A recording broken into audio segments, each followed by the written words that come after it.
You're uncomfortable with that confrontation, so you're allowing yourself to avoid it. It's clear as day, right? There's an elephant in this room. I feel it, you feel it, everybody knows it, but we won't deal with it. If I'm letting these things build up over time, there's only one major outcome in that case. You're going to get upset because new things are going on top of the old things. So now when I look at you, I'm not even thinking about just the original thing I was upset about. I'm thinking about all the other stuff that built on top of that.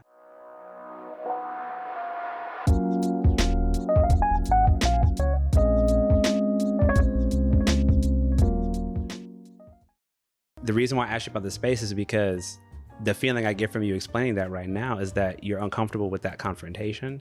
So you're allowing yourself to avoid it. And a lot of us do that. Like we don't deal with the things that are, it's clear as day, right? There's an elephant in this room. I feel it, you feel it, everybody knows it, but we won't deal with it because it's like, it's so uncomfortable, man. I just don't want to, I don't want to cry. I don't want to put it out there. I don't want to get mad. But I want to go back to what you said a second ago. But then you said, yeah, but then I get angry. Yes. Right? How does that build up for us?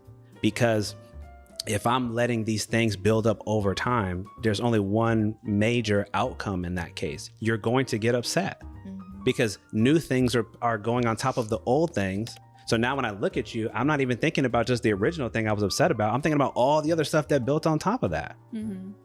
Now we got to go through all of it. And guess what? The more time that we let go on, the more issues that we're letting build up. So then that can set the tone, like you said, for your mom and your aunt, where we don't speak anymore. That's a good point, because really the is. reason why they don't speak is, I ask my mom too.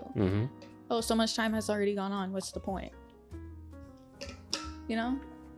It's those issues, man. But at the same time, that's why I don't want it to get to that point with my sister. But I also just know how we both are. And just right now, I know she's in that narrow space where she doesn't see everything. She's just fixated on her and her boyfriend right now. So I feel like if I do sit down and talk to her, I've been there, you know? I know what it's like to be in that honeymoon phase. Of course, come on. A lot everybody does. A lot of us have. It's fair. So I just don't want to feel like I'm getting in the middle of that, but he's getting in the middle of us. So I just don't think she will understand where I'm coming from right now. True.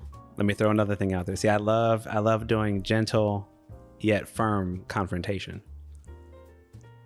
When you're making that comment now, a lot of it sounds like it's hypothetical. You're saying, I don't think she's going to take that. Like I'm listening to the word you're using, right? And it makes sense because you don't know. I don't. And you don't know because you've never actually talked to her about those things. Yeah. So my point to you and to everybody out there would be, ask them. Don't assume. If you have an issue with anybody, go deal with it. You don't always have to deal with it in the moment when you're emotional, you're going to lash out. I'm not saying that. Yeah.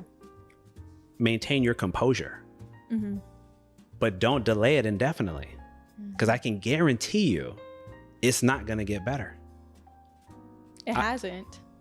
Because it can't. Yeah. If we have an issue, right, today, and then I have to see you in a month, I'm inherently going to be more upset with you next month than I am right now, because I've had to stew on it for a month. Then add time. Now multiply that 6 months, a year, 5 years. That's how we get stuck. We get emotionally kind of stuck and stunted.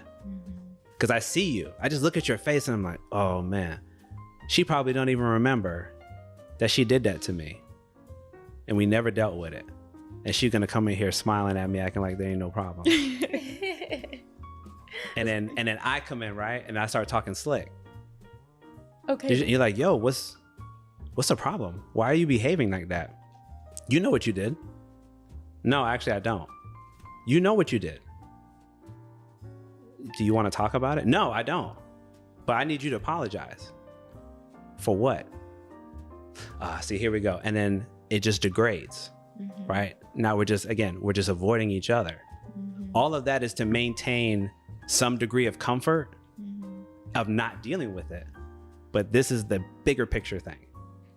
I'm actually allowing myself to be in greater discomfort down the road because our relationship is not where I want it to be, but I'm not doing anything to make it better.